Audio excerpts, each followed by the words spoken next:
Hello everyone, and welcome back to the second video of Rotaries and Jet Skis. So if you remember in the last video, I started on my Hitachi carburetor, the one that's just like this one, but it's going to be way better. I went through, got it all cleaned up, so now it's time to put it back together. One thing I do need to do before I put it back together is I want to basically start with a baseline of jets that are just like the ones in here, but I was dumb and I didn't write them down. So I need to pull that carburetor off and check and see what jets I have in there, and then base what jets I buy off of that. And I'll probably buy a few above and below so I can work on tuning, which that brings us to this video. I got myself a new little toy. I got myself a wideband oxygen sensor engage here so that I will be able to properly tune the carburetor. So this is not the first time I've ever used one of these.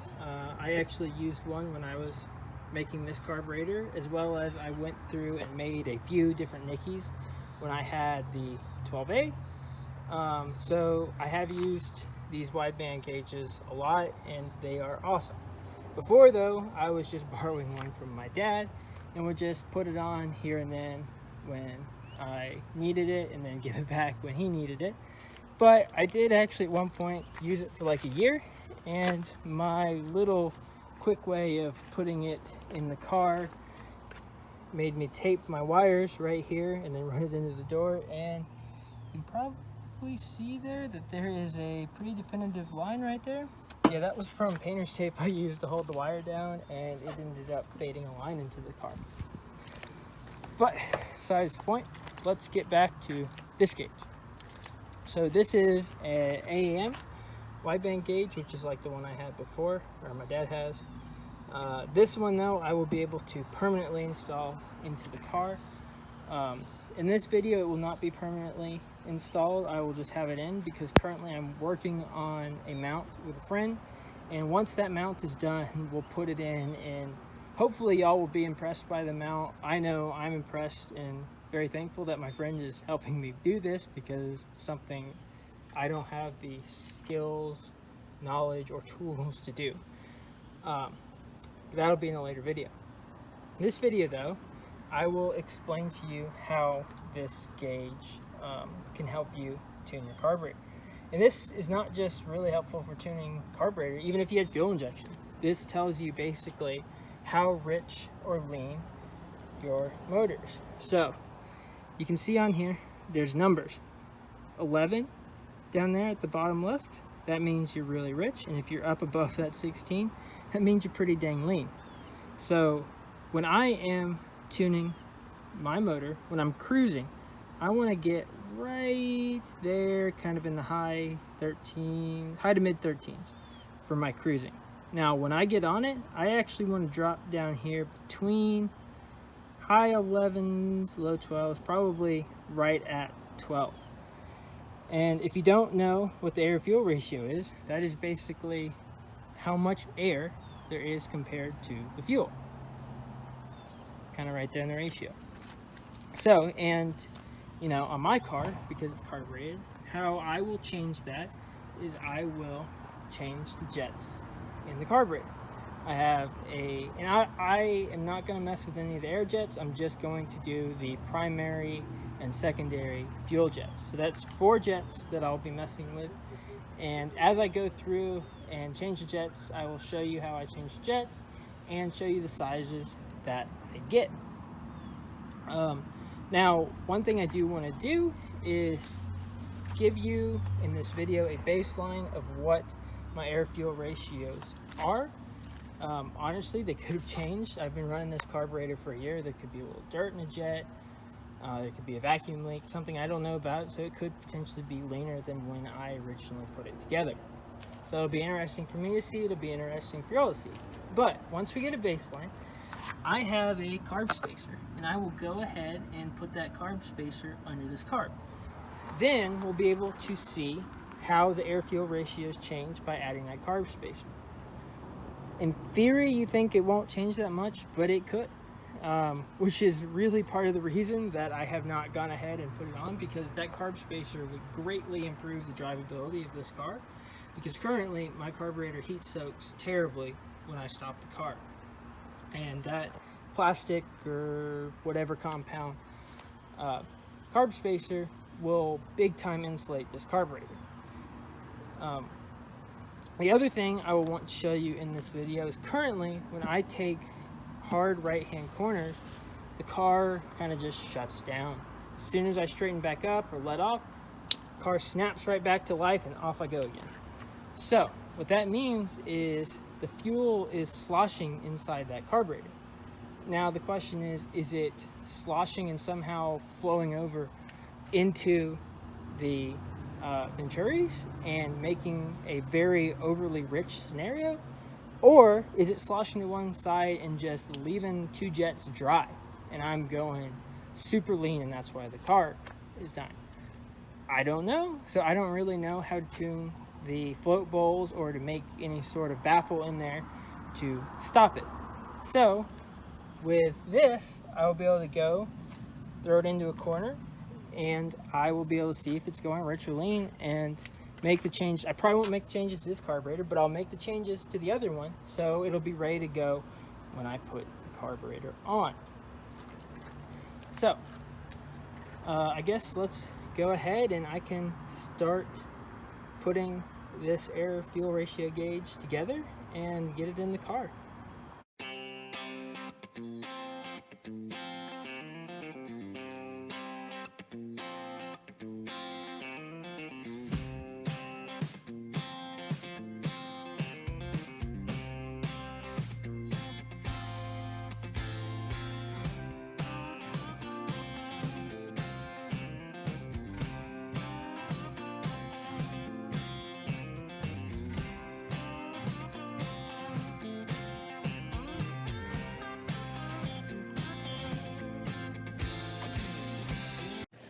Okay guys, so in that first clip you just saw there was a lot of stuff that are kind of lies.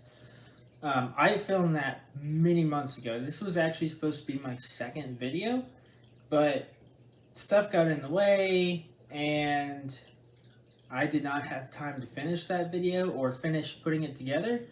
So now that I see it, there's a lot of stuff I said that I'm not actually doing in this video. We're not going to go for a drive, not going to show you how the AFRs fluctuate. I've actually already filmed the video, or filmed, not edited, the video with all the putting the carb spacer on and everything. That's where I will show y'all what the readouts are for what the carb is actually saying. So disregard all that. This video is just installing the air fuel ratio gauge. Okay, so one thing you got to do when you're putting in an air fuel ratio gauge, or any gauge is you got to generally run a wire, a hose, a cable from outside under the hood into the interior so you can read your gauges. So I don't really want to drill a hole in the firewall. So one thing I'm going to try and do is see if there's enough room for me to run the cable through where the shifter comes up through the car. So that means taking this panel off so that I can get down to the shifter, or the shifter hole. And yes, there is some questionable looking wiring down here. Just ignore it, it is fine. There is some duct tape in here. It's wrapped around connectors just so they don't come apart. It's not insulating in any way. It's just so that they don't come apart, because before I was having issues where occasionally the shifter would catch it and it would come apart. And all this wiring is for my phone charger that I've wired in, as well as an FM transmitter that I've wired in the car so that I can play my own music while retaining the factory radio. Because, I mean, look at that radio, guys. That's a pretty freaking cool radio. So, this right here is the area I have to use to get through. And it looks like there probably is just enough room. And then, oh yeah, I also have the wiring for my CB.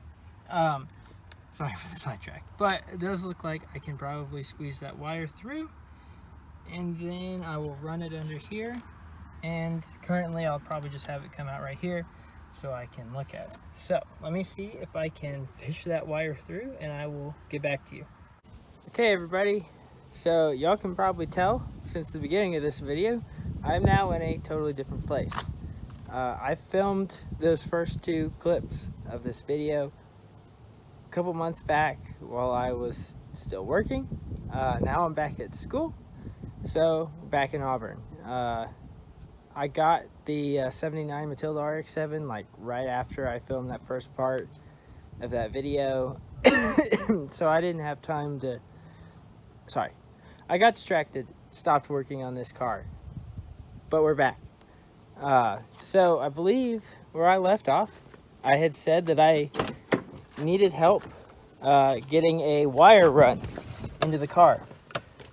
Well, off camera, I did get some help, and we got this wire run. Ended up having to pull this whole center section of the dash out, pull the shifter out to fit this wire through. So now what I need to do is I will need to run this up to the gauge over there, which is a little something I gotta show you for the gauge over there. But I also need to provide power to that. So that means going under the hood, finding power sources, and doing this properly. So I will go ahead and go open up the hood and get y'all set up so we can get to wiring. Okay guys, so I lied. I said I was going to put you up under the hood. I realized that's not what we need to do first. But here you can see what I had to show you over here with how we're holding the gauge in over here. It's a cool little piece that my buddy helped me out big time in making. I don't know how to do CAD, he does, so we sat there, measured the original vent, and then he CAD'd it up and 3D printed it for me. Now this right here is currently a placeholder. This is not our final iteration.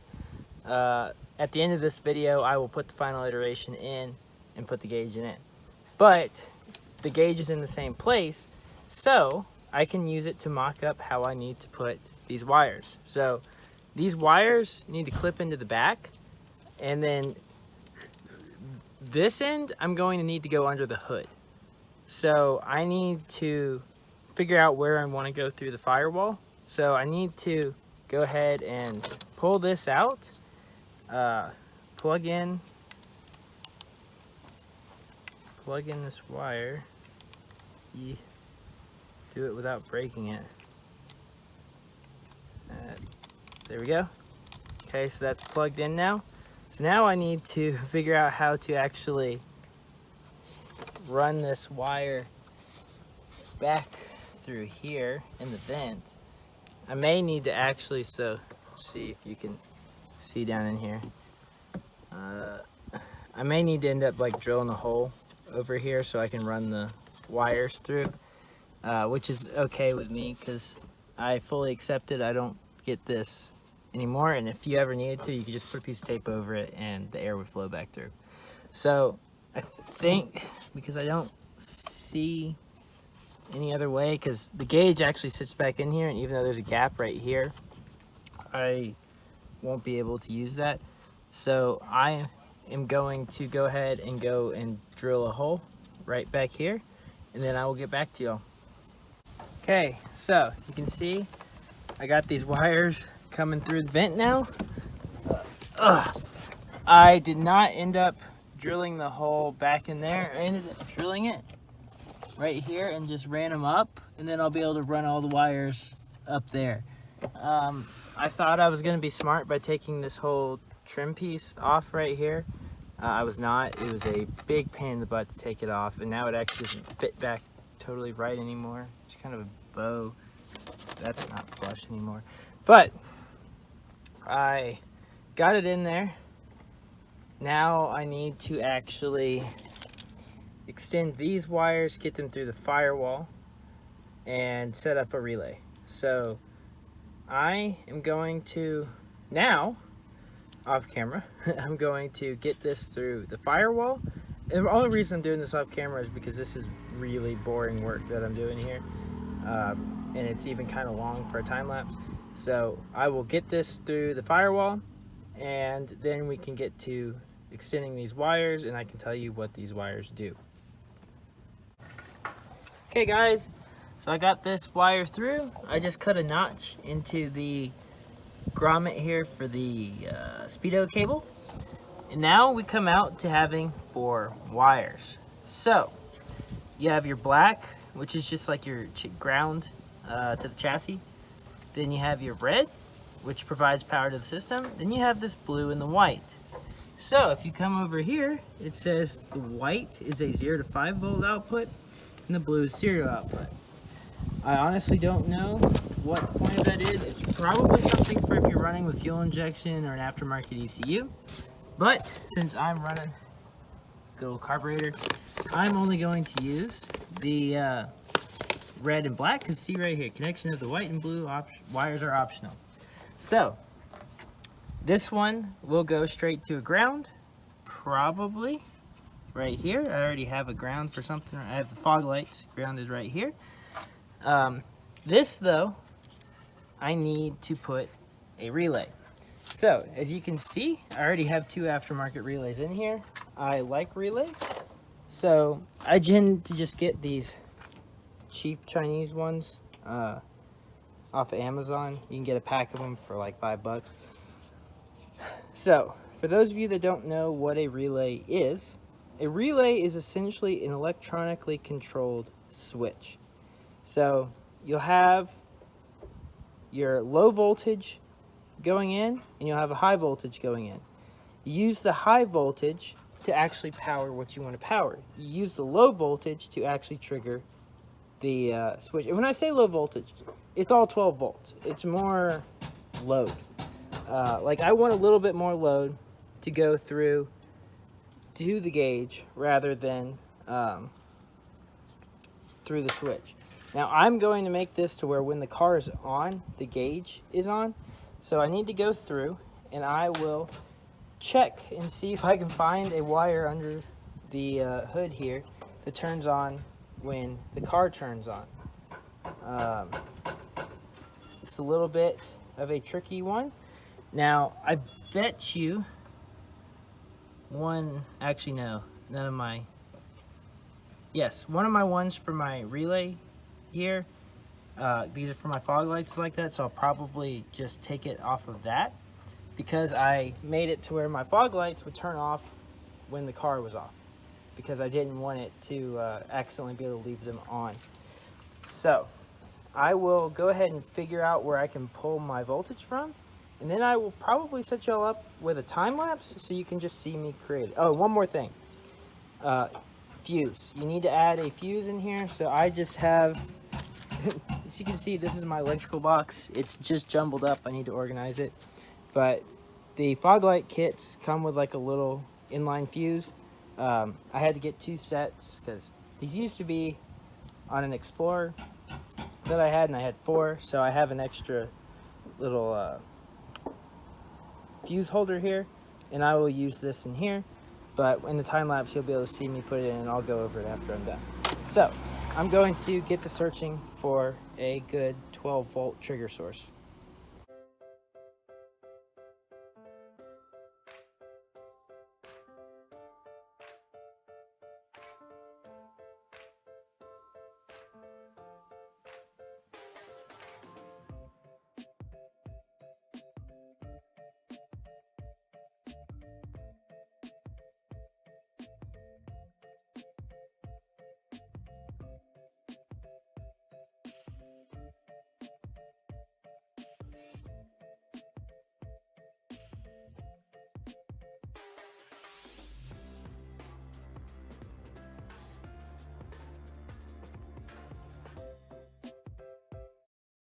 Okay guys, I ended up just cutting the time lapse a little bit short there. The wind really picked up and it was starting to blow my phone around.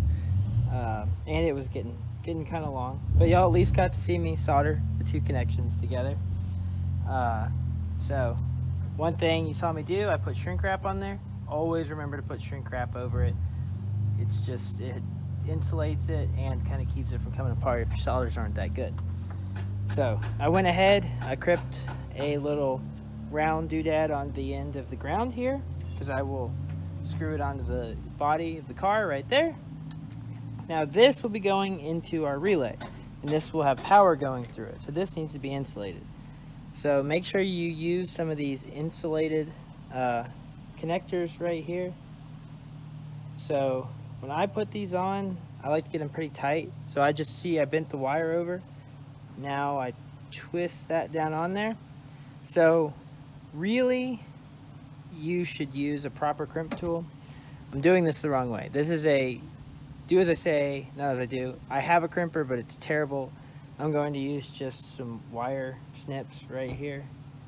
I'm gonna go through, just kind of crimp it down, but don't go too hard because you'll end up actually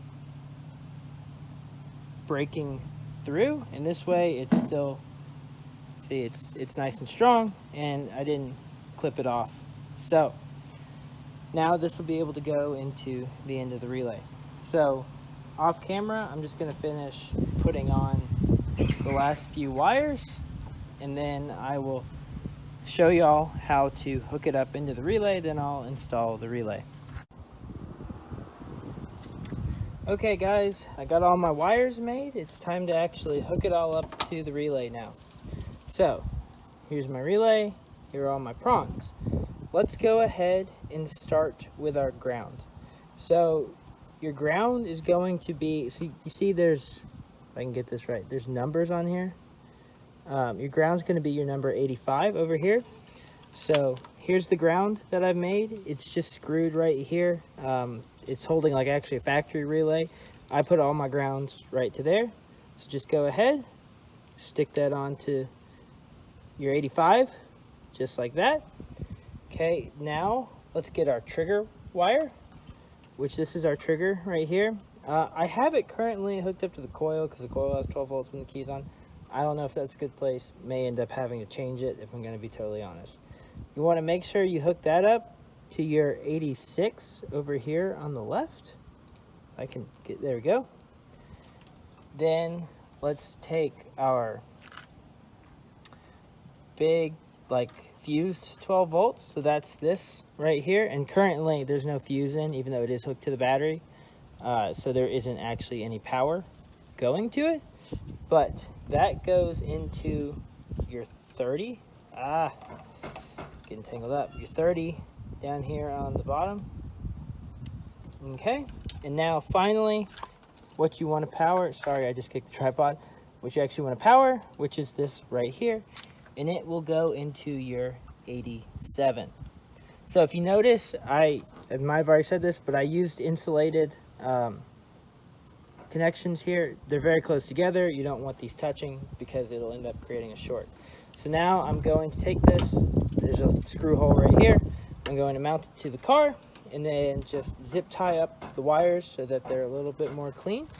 And then we can get to putting the O2 sensor in to the exhaust. Okay guys, let's get the O2 sensor down in there. So I jacked the corner of the car up, and before y'all say, don't get under there, I've got wood up under the jack here, so it will catch it if it falls. So one thing you have to have if you want to do this is bungs in your exhaust for an O2 sensor.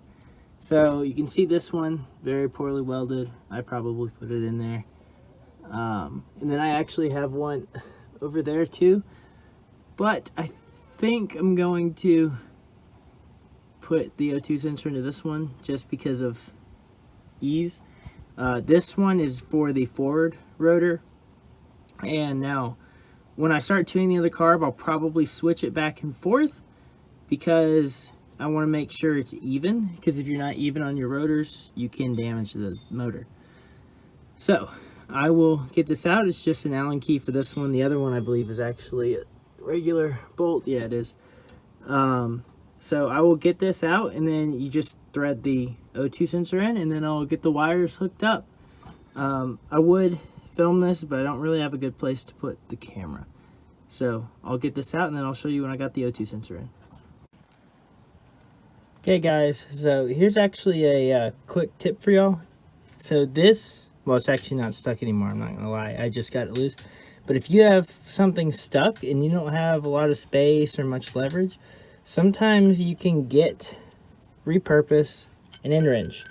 So if you take this, sorry I'm filming and doing this, stick this over like that, and then you're essentially just extending the leverage on it. You can push down, and you see, I just broke it loose. Actually now, it's just finger. So normally what I do if I have something stuck, I actually take a jack handle and put it on, but I couldn't get it in there in this case, but the wrench worked. And you can actually double up a wrench, like you can put this on this end if you need to, so you can double up a wrench like that. So that's just a quick tip. I'll get back to replacing this or putting in this O2 sensor. Okay guys, I got the O2 sensor in there and tight. So one thing I forgot to tell y'all, when you're installing an O2 sensor, don't touch like the very end of the sensor. That needs to stay clean so that it can get a good reading of the exhaust. And if there isn't already anti-seize on the threads, put some anti-seize on it, because hot exhaust, hot threads, you know, they will rust and stick together.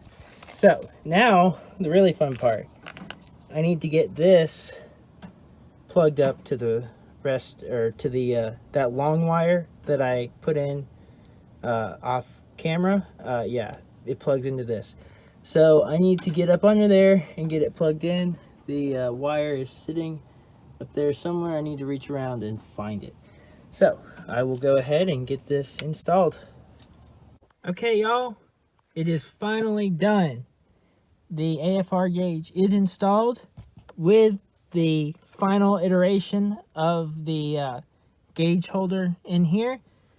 Fits nice and sturdy in. It was printed in white, so I painted it black. I didn't do the best job painting it. But maybe one day we can get one printed out in like dark gray or black. But it fits. Then, let's see, if I go, key on, start the car, you can see it's warming up. Start the car, starts reading. It always reads a little lean when you first start it up. And another thing that I didn't tell y'all about, I don't think, this is already a new O2 sensor.